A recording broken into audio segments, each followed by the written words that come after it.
La qualité de vie, déjà, c'est un concept extrêmement polysémique qui fait appel à de la subjectivité et aussi à des indicateurs tout à fait objectifs. Mais on voit donc très rapidement que les questions de cohésion sociale, les questions de gestion du bâti et du construit, les rapports avec l'environnement naturel sont des thématiques qui sont très importantes, bien sûr étroitement connectées avec les infrastructures qui doivent exister pour relier, donc à l'intérieur des centres urbains, mais aussi pour relier les villes entre elles. Il y a beaucoup de choses à faire parce que les choses se complexifient. Nous vivons dans des villes qui sont en forte transformation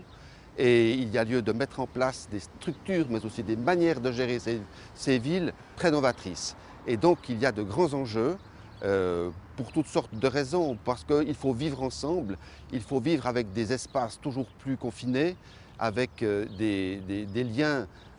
toujours plus difficiles à établir, parce qu'il y a beaucoup de concurrence, il y a beaucoup de compétition en même temps, et ce sont des stratégies qui sont extrêmement complexes à mettre en œuvre. Il y a des catégories sociales qui sont particulièrement, je dirais, qui préoccupent particulièrement les spécialistes. Vous avez cité la jeunesse, on sait qu'aujourd'hui c'est une population qui est extrêmement sensible et dont il y a lieu d'écouter et d'imaginer des stratégies pour qu'elle soit le mieux possible dans ces espaces urbains, mais aussi à l'autre extrême les personnes âgées, et on sent bien que les demandes ou les besoins sont extrêmement différents, que ce soit en termes de loisirs, que ce soit en termes de gestion de l'espace public ou encore en termes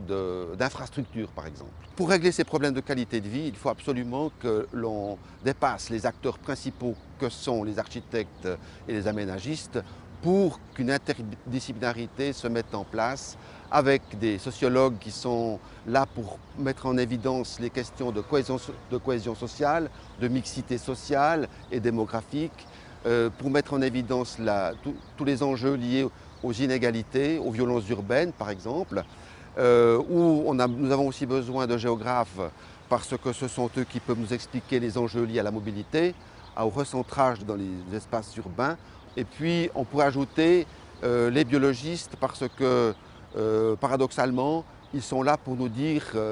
tirer la sonnette d'alarme sur la chute de la biodiversité, cette nécessité d'espaces verts et d'espaces naturels que nous avons absolument besoin. Et puis bien sûr, autre exemple encore, les démographes qui sont là pour nous offrir des indicateurs pour la ville de demain. Les stratégies les plus importantes, je dirais les pistes les plus importantes pour renforcer ou améliorer la qualité de vie dans les centres urbains en Suisse sont de type extrêmement divers. Cela va à la gestion donc, des diversités, mixité sociale, démographique, économique, etc. Mais aussi la nécessité